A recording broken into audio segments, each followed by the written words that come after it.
Welcome to First Answers. This is episode 2 in the series, Instead of Divorce, Try This. The people most likely to get a divorce think the problems between them stem from some personality defect or inadequacy. Affairs, for example, are considered a defect.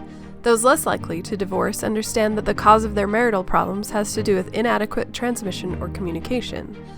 In this episode, learn positive and negative forms of communication so you change the negative, improve the positive, and perhaps avoid a divorce. Visit firstanswers.com to find more about the podcast and tons of resources for families and relationships. If you were witness to as many divorces and the emotional pain involved as I have seen, then probably you would be just as concerned as I am about finding a way to avoid them. They are not pleasant, but they also may be one of the worst experiences in life for the people who get divorced and for their children as well. So my purpose in creating a series called Instead of Divorce, Do This Instead, is to give you some things that people have done who've gotten right to the brink of ending their marriage and then have decided not to. So today, in this podcast, for example, I am going to talk mostly about finding the rhythm of successful communication. But I want to tell a little story to illustrate the point. This couple were sitting in my office. They had talked over divorce, and they could not make a decision about much of anything, let alone decide to get a divorce. So they wanted my help, incidentally, to help them come to some conclusion about how and when and what kind of divorce to get.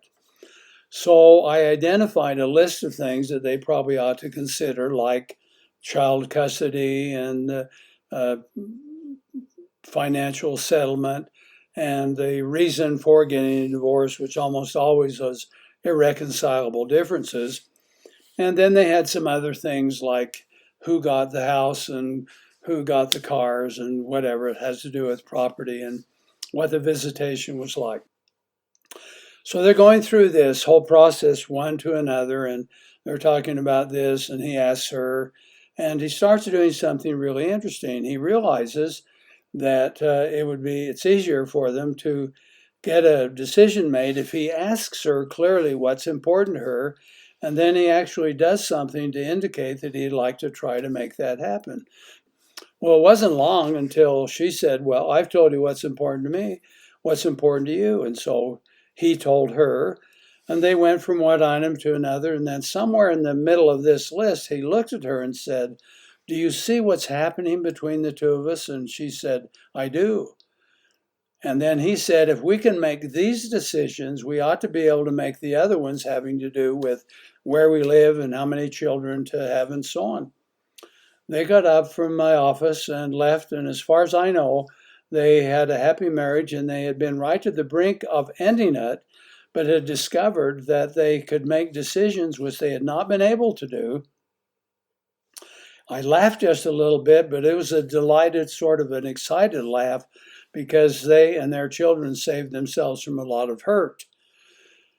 So I am proposing that you find the rhythm of successful communication, and in this little episode, I'm going to describe some parts that are effective and some that are not, and then you can decide how to go about using it.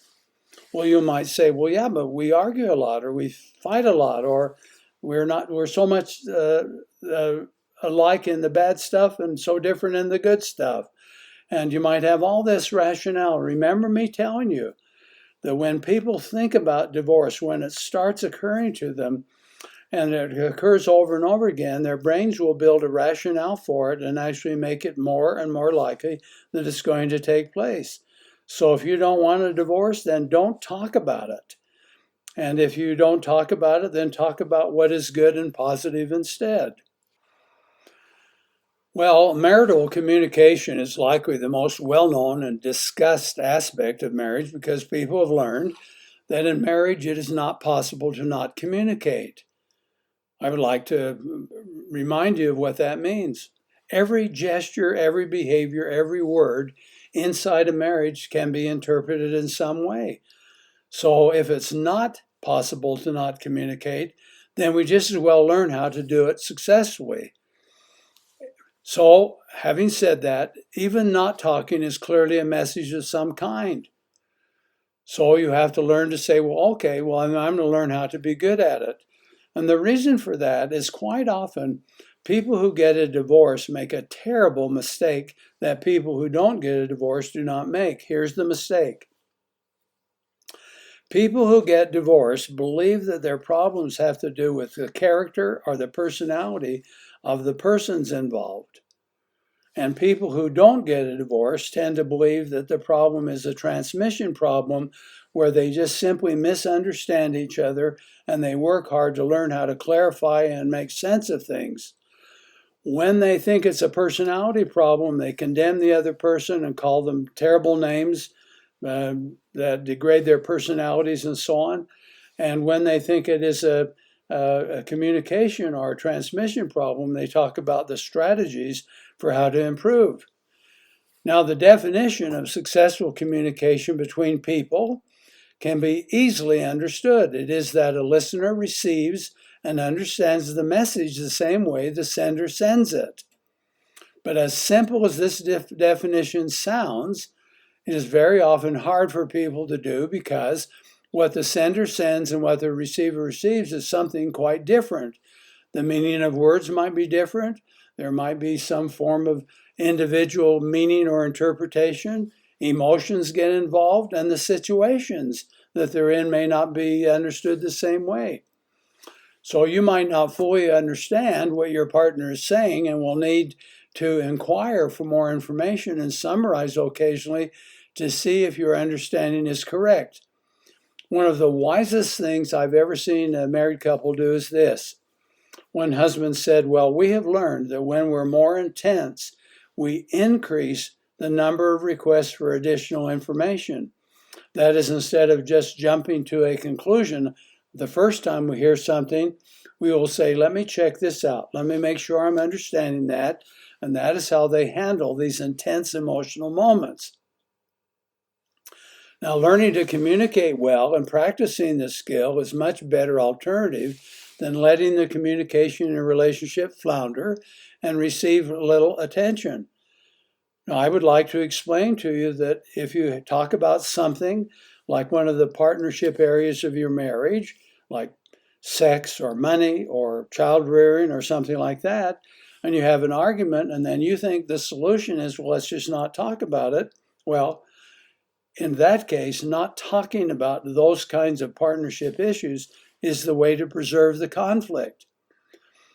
And this is because both people in a marriage make two errors. Those who have conflict each think that the misunderstanding is the other person's problem, and they each think that communication confusion or problematic communication was started by the other person. Neither is always true. So let's suppose that we could avoid an amazing number of problems if we just listened better and said the right thing at the right time in the right way in the right person. Now, of course, you might be smiling at that because you think, oh, well, sure, it'd always be good if we did that. I'm going to repeat it. If we listened carefully, if we said the right thing at the right time in the right way to the right person. And remarkably, many people fail to learn how to do this, believing it's just natural ability and we don't need to practice. They say, well, it's easy, it's unimportant, or that their current approach is about who they are and cannot be changed. I would just like to say, if you hide behind, well, this is me and this is who I am and this is how I'm going to be, well, you might be a single person. Because when you adopt that approach, that means to your spouse or to your partner, well, I'm not going to look seriously at what I could do to be different. Now, the quality of your relationship and your ability to participate in the highest and finest forms of love depend on how well the two of you can join yourself together in the rhythm of great communication. Positive communication is how we learn, how we come to understand one another, how we find meaning and significance in our lives and our relationships, whether we feel cared for and whether we love deeply and well. I'm going to repeat that. Communication is involved in the following. Positive communication is how we learn about each other, how we come to understand one another, how we find meaning and significance in our lives and our relationships, whether we feel cared for, whether we're successful at loving deeply and well. And these are only a few the marital purposes that marital communication serves. So I would like to propose a list of specific kinds of positive forms of communication and some negative ones so that you can clearly say which ones do I do and which ones don't I do. So if I mention a positive one, ask yourself, do I do that and do it enough? And if the answer is no, I don't, then you may want to change. Instead of hiding behind, well, this is how I am and I'm not going to change, just try something new. So first of all, praising. Do you praise well? I love it when you do this or do that. Take a look at that and see if that's something you do or do well. Giving compliments. You are good at this and this and this. Do you do that often enough? How about empathizing? Empathizing is a powerful form of communication. I can see that you feel this or feel that. Do you show empathy often enough? How about tenderness? I am sorry that I have heard men who are in a marital difficulty say, I don't know why I am. And it's like they don't understand what tenderness is. All their wife would like is just some form of tender attention to the situation she's in. And I think about these men, would you just learn tenderness? It'll make a big difference. How about approving? You blank really well. Approving is like praising and complimenting, but it's different in a way because approval is also communicating, I find you wonderful, positive, and useful. Understanding, you seem to be saying that. Do you do that? How about problem solving? Let's sit down and talk about this, sweetheart, and see if we can solve it together. Or I think the best alternative is, how about learning to receive love? Boy, I appreciate it when you tell me that you love, I feel it. See, can you receive love well? Can you tell about your feelings well? Well, I feel happy or sad or discouraged or whatever. And can you talk about your feelings without blaming or attributing your feelings to the other person? Well, what about encouraging? I think you could do this. I know sometimes you think you might not be able to, but I believe you can.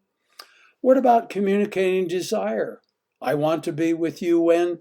Can you communicate the desire to be here, desire to be together, desire physical contact, and so on? Now let's talk about some negative ones and see if you do these.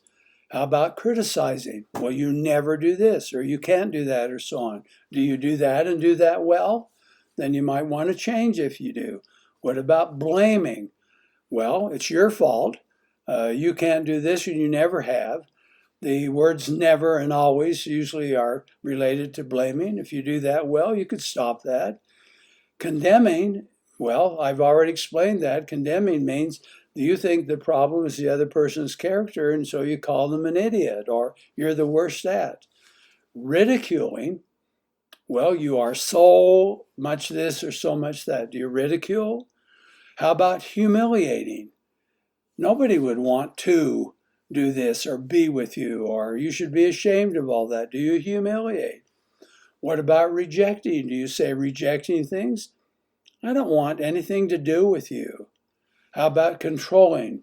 You should do this, you should do that, and so on. Are you very controlling? Do you interrupt? Well, yeah, but I think, or yeah, but what about that? Do you interrupt instead of listen all the way through? Do you compute? Compute means that like a computer, you just take the most obvious meaning of something and it sounds like this. Well, everyone does that. That's computing. If your partner is saying, I would like to do something, if you say, well, I know it's important to you, you're not computing, you're being personal. How about clarifying? Well, clarifying usually is a good thing because you're clarifying what the other person says. Do you mean this or do you mean that? But quite often, clarifying is related to sarcasm. And sarcasm is like, well, you mean you're doing this, you mean you do that, and then you twist their words. That's not positive. How about starting something, starting a conversation?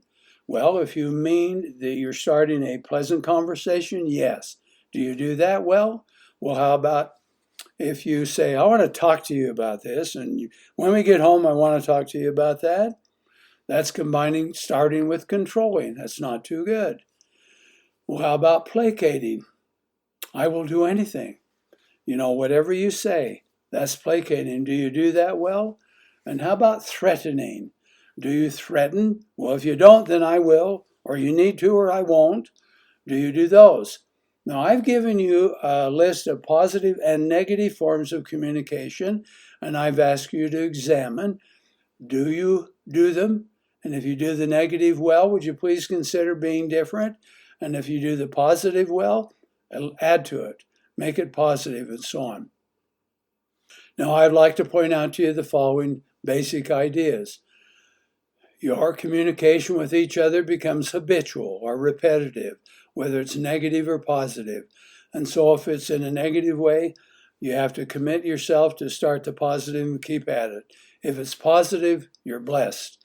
And then make positive things better or more elaborate.